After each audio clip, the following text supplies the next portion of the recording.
That's right. You read it, it's the truth. El Nino don't scare me. Does it scare you? Don't let it scare you. Yeah, we're waiting for it. I know, that's why it don't scare me. It is kind of weird, huh? All that hype. You think that the world's going to you think like you need to build an ark or something, the way they put out the word when El Nino's coming. It's all freaking out. But, if you don't get the February flood, sometimes you get the March miracle. So we'll see what happens. It's kind of one of those flowy things. Yeah, and I was thinking that what a great topic. It came to me like last week, and then I checked the forecast. It was supposed to be raining today. Ha, ha, ha, right? Although it did rain pretty good last night. It's supposed to rain again tomorrow. Supposed to rain again tomorrow, then again on Friday. So it's coming. That's possible. It may just happen. So you can take the weatherman from the TV set, but you can't take the weatherman out of the weatherman. Although we are streaming live, so I guess in a way I am on TV. So let's do some weather. All right. Beginning with ta-da. Why all the fuss? So do you know a lot about the El Nino thing? You know what it's all about, right? What happens? Here's the technical stuff of what happens. See, this area, this intertropical to convergent zone, generally this is kind of light color, like blue, that represents cool air, and then this is warm air, and this is generally kind of cool all across here, except during the El Nino years when it gets really warm right off the coast of South America, and then it's sometimes in a normal pattern. This is regular. Every winter this happens, but normally it only goes to about there. But see, back in 97, look, it stretched. There's Hawaii, to give you a little idea. Stretched all the way out halfway across the Pacific. And 97 was a really rough El Nino. So then, when they looked at 2015 in November, they saw this pattern. They went, oh my God, it's the Godzilla El Nino. Look how far out it's stretching. And it's all warm up here. So they got all freaked out. And that's why all the fuss was all about, right? And then it hasn't shown up so much. But that's okay, because there's something called lag. I'll talk about that in a minute. But let me show you the next thing.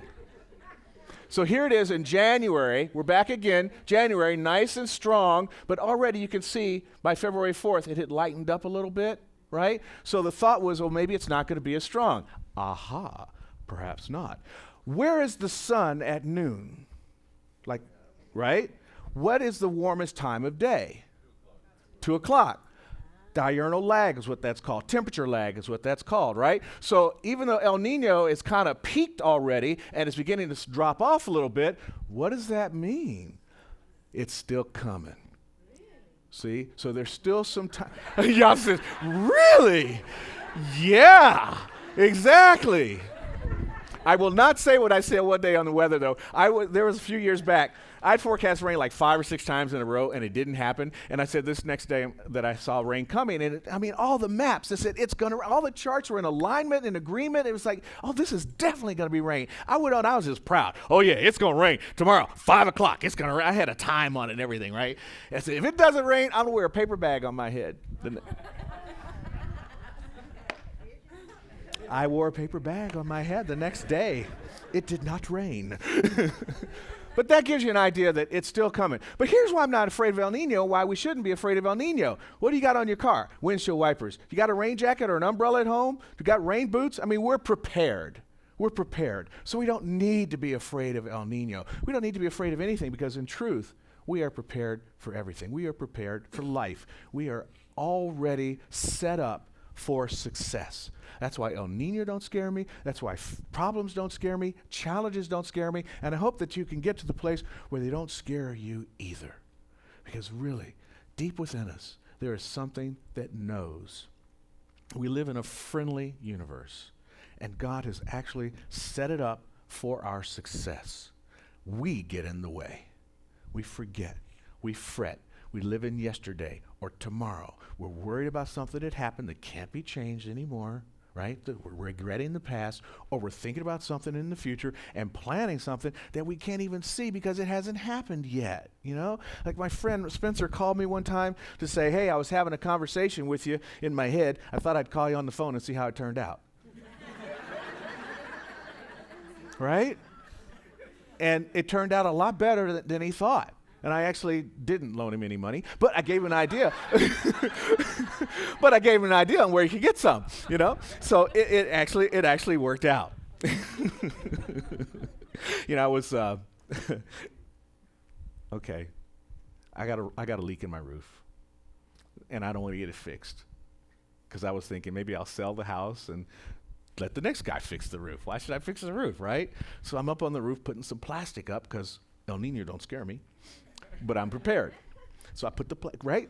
Stuff's going to happen, so we do the work to get prepared. It's not like we walk around in life going, Steve said I shouldn't be scared. I'm all set and ready to go. No! Prepare yourself. Come to church, do your spiritual practice, do the reading, go to the doctor, get the exam, get the report, and then get to work in consciousness to heal yourself and pay attention to what the doctor said, because the inspiration of spirit told that guy to go and study medicine and study the body. So maybe he knows some information that he can help and share you with. So it all works together, you see. So here I am up on the roof putting on this plastic, and my neighbor walks by and goes, "Wow, you're really getting ready for El Nino, huh?" I went, "Yeah." Because I wasn't going to tell him I had a hole in the roof. And then some people really love this stuff. I have a Volkswagen Westphalia. It's 4-wheel drive, synchro thing, and it's got like 18 inches of clearance.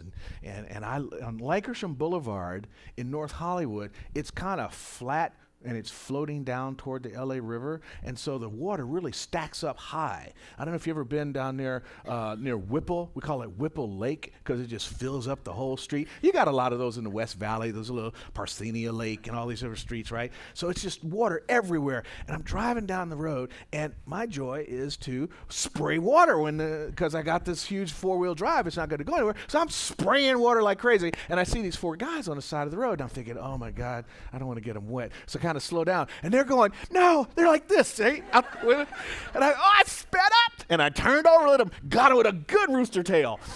It was great, and I look at my rearview mirror, and they're going, yeah! So I went around the block. I hit them again, El Nino don't scare me. I'm ready. I got a 4-wheel drive vehicle, and I got my fan on the side of the road who's ready to get wet, So if you go into life with that level of preparation and understand that there is something within you that knows that it knows that it knows that it knows, and you go through your experience like that, you may find some people standing on the side of the road ready to take your stuff and help you work through it and celebrate it and enjoy it along with you. Go prepared. Don't be afraid. And it even says so in the great book that teaches us so much stuff, the Manual for Living, one of them. See, I thought there was no manual. I didn't see a book that came out with me that said, here's how Steve works. I know it doesn't there because my parents obviously didn't read it. They did the best they could, but there were some times I was like, what are y'all talking about? Because they hadn't read the manual. But there is a manual for living. And there's a lovely translator for me and for some of us, I think, because we're all here together, called The Science of Mind. The textbook that Ernest Holmes wrote, this thing called You that Maggie read from. These books are wonderful translators for the larger manual for living called the Bible. Because face it, the Bible can be a little confusing. Look at the language they use. For example, thou preparest a table before me in the presence of thine enemies. Really now?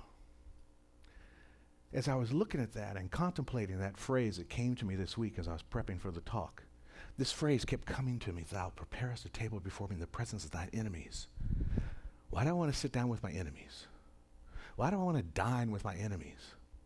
Well, the truth is, we're all one. But our enemies are not always people. They're the thoughts in our head, right? And if there's a table prepared for us in the presence of thine enemies, there is a presence that is already understood that we're going to have some challenges in our life. We're going to have some thoughts, some habits, some ways of being that would no longer serve us, that will become enemies to our joy, to our unfoldment of a better, more joyful experience of life. And we need to sit down and dine with those puppies and love them up and say to the challenge, say to the habit, so you've been hanging around a while, and I've learned the lesson of you, and I'm done with you now. So eat your meal and get out of here. You got to have the ability to sit down and to know that the table is prepared for you, and you can't be afraid of your enemies. In fact, love them up.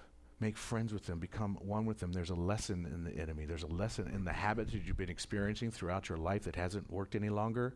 It served a purpose for a while, and now it's no longer serving that purpose. And it becomes time to sometimes let some of these things go.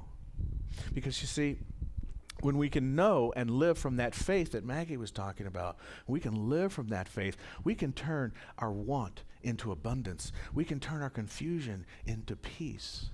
We can turn our sadness into joy. Your name just gets everywhere, huh? Is that hard to have a name like that?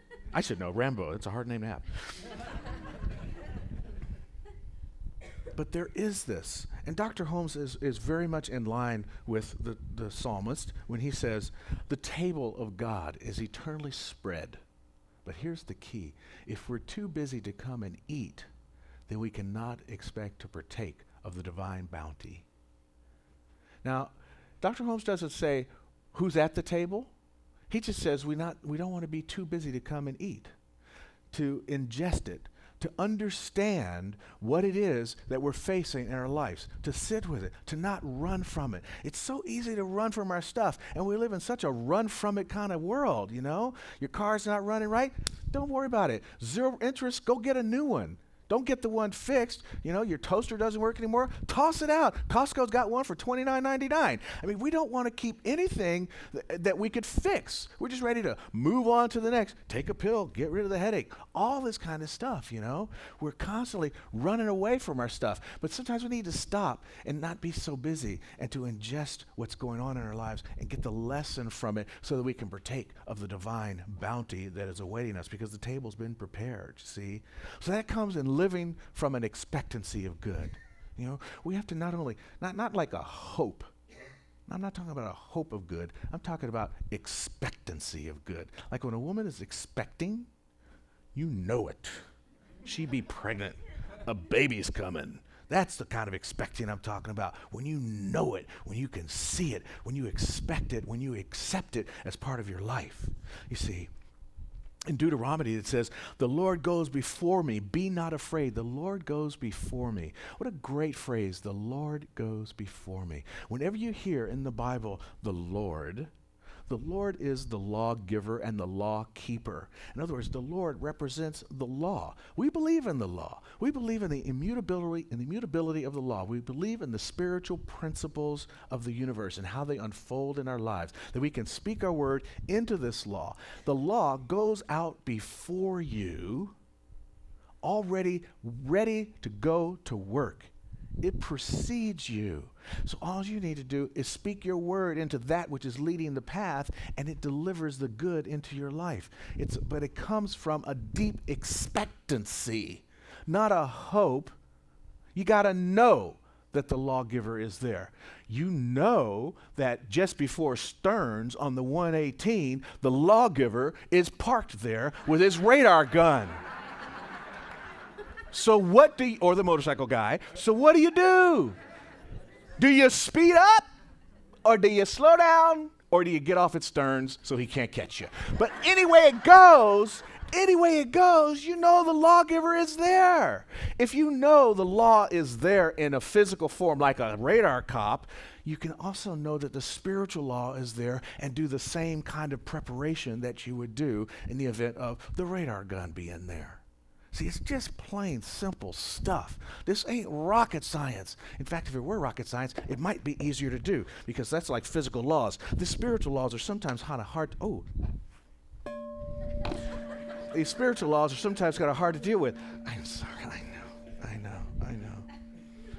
I've been told to kind of zero it in, not be so scattered. I'm sorry, I can't. I got to go with the flow, baby. That's how it rolls for me. But I will stop and get off at Stearns if I'm speeding too fast to slow down. But do know that the law is dependable. It's immutable, it's unchanging, and it's there for our good, for our use.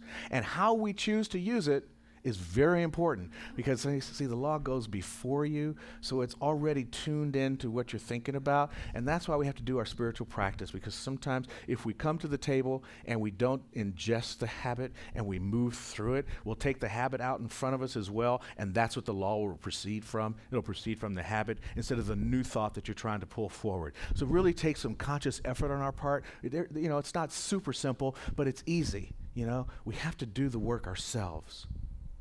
Dr. Holmes says, we have the right to expect and should expect insofar as our inner thought, and that's what I'm talking about, see, the inner thought is in tune with the infinite, that everything we do shall prosper. We have the right to expect insofar as our inner thought is in tune with the infinite, that everything we do shall prosper. Now, what does being in tune with the infinite mean? See, the infinite is about good. The universe is about good.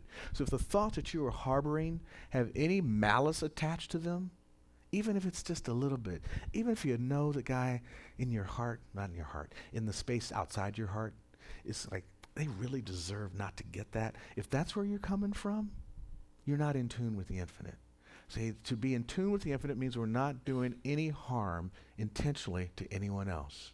We're not thinking about what we get is going to be at the expense of someone else. There's plenty out there. The universe is infinite. You don't have to worry about taking away somebody else's stuff. And that brings me to our next point. The law of life is about joy. It's about happiness. It's about goodness. And there's enough good for everyone, so you don't have to think about what you want in response to somebody else. Because your good is your good. This great philosopher said it better than anybody else I can think of. His name is Dr. Seuss. He says, today you are you, and that is truer than true. There is no one alive who is youer than you. Right? No one alive who is youer than you. There's only one you.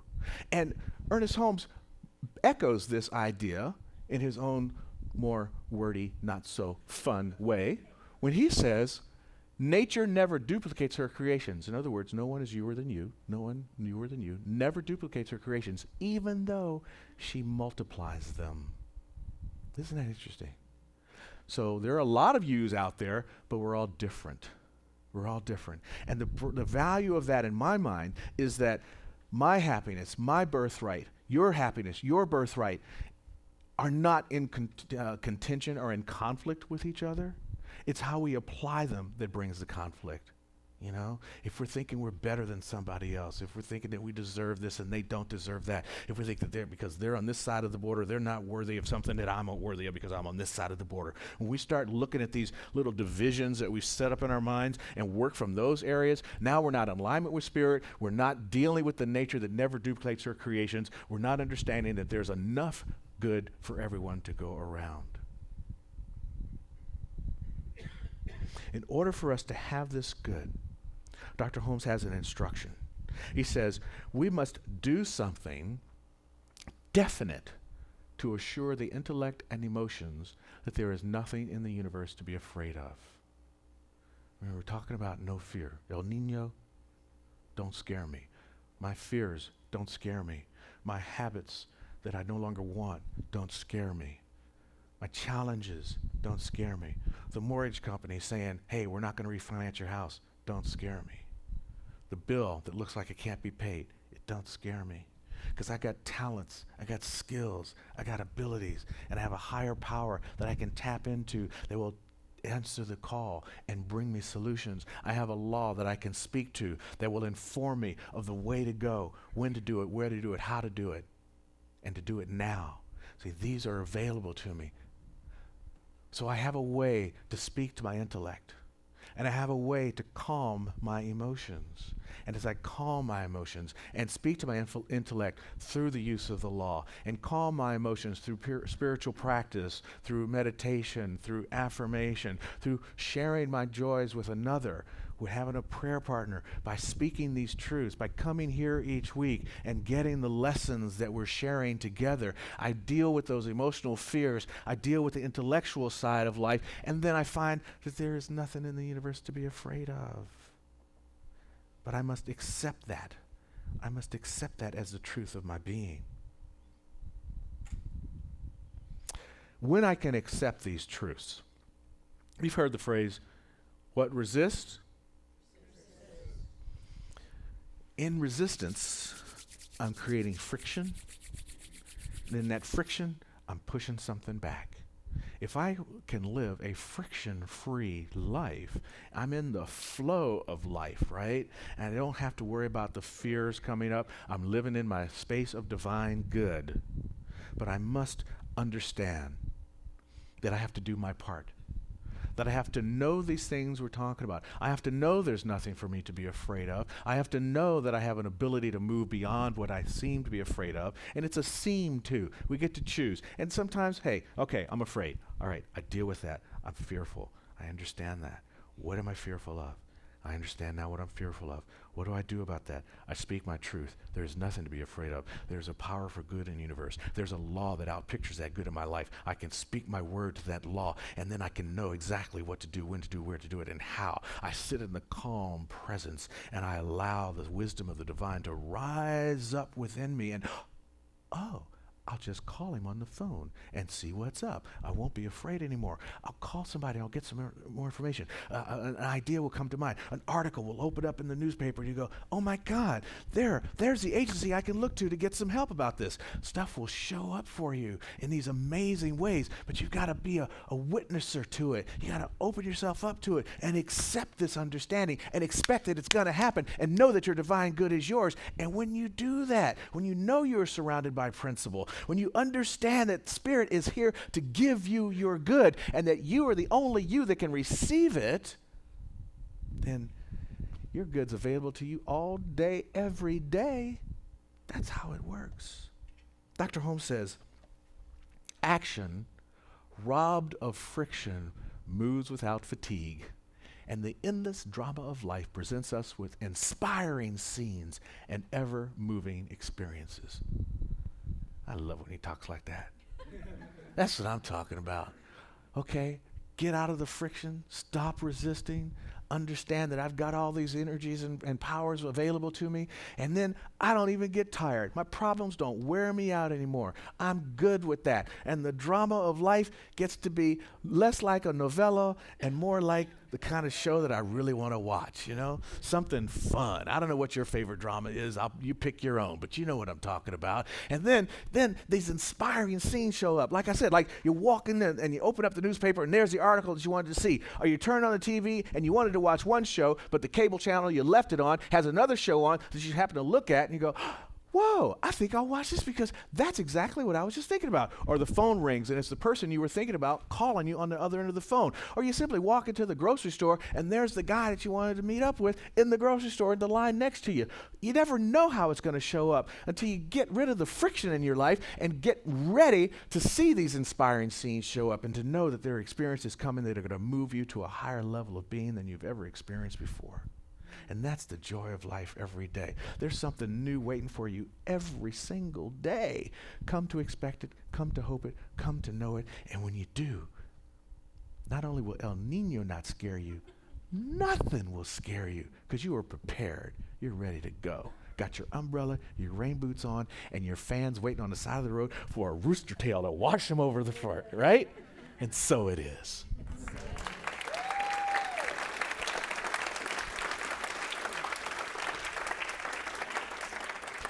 So here's where we get back to the affirmation. See how this works? Here's how it works. See, I am primed for success. I am primed for success. Let me hear you. I am primed for success. My whole expectancy is one of joy and confident acceptance of my divine good. Yes. You feel that? Do you agree with it? Can we do it? Let's do it. Let's do it. Let's show it up. All right.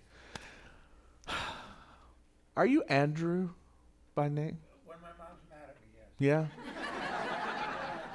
Then I'm Andrew. Do you have a middle name? When she's even madder, yes. But you're not going to tell us. It starts, well, no one ever guesses it's a G. George. See, I told you. We're all waiting. He's not going to tell us? Golf. Grant? Andrew Grant? Yeah, that would make me know I'm in trouble. I know. That was for me. It was Stephen Mitchell. Yeah, you go. There you go. Run from it. Yep. All right. All right. Give me some noodling, man. Give me some noodling for some prayer time. So as we begin this prayer moment, think about how the week has been. Think about the emails, the phone calls, the friends that have reached out to you, or your own life. Has one of those habits showed up? Has one of those challenging situations? Has one of those opportunities for fear to take the front seat shown up in your life? This is the time to put it in the back seat. The fear part, the worry part, the regret or the concern part, and to hold on to the truth of your being. So as we know the truth together, there is one life, and that life is God. That life is my life and the life of every person in this room, every person online watching and streaming. Those that are not in the chairs, but whose hearts and spirits are with the chairs. We're speaking this word for the world right now. That there is good and good enough for each and every soul on the planet. And that good is flowing into their lives right now. Where there has been want, there is abundance. Where there has been need, there is now fulfillment. Where there has been sadness, there is joy and harmony, peace, love, and compassion. We spread the breath of understanding in all areas of conflict, so the conflict goes away and is replaced by wholeness and love. These are the ways that we use the powers of the mind collectively for the healing of the world. Yes, it's right to look at our own individual lives and to call for good in our own personal experiences. There's nothing wrong with that. But our hearts are also big enough and our minds broad enough to spread the truth that we know out beyond the boundaries of what we know, to the ends of that we want to know, and to understand that love and peace and harmony is there. Know it with me. Love it, feel it, hold it in gratitude for just a moment. And now, open your hands and release it into the law. And so it is. Sweet.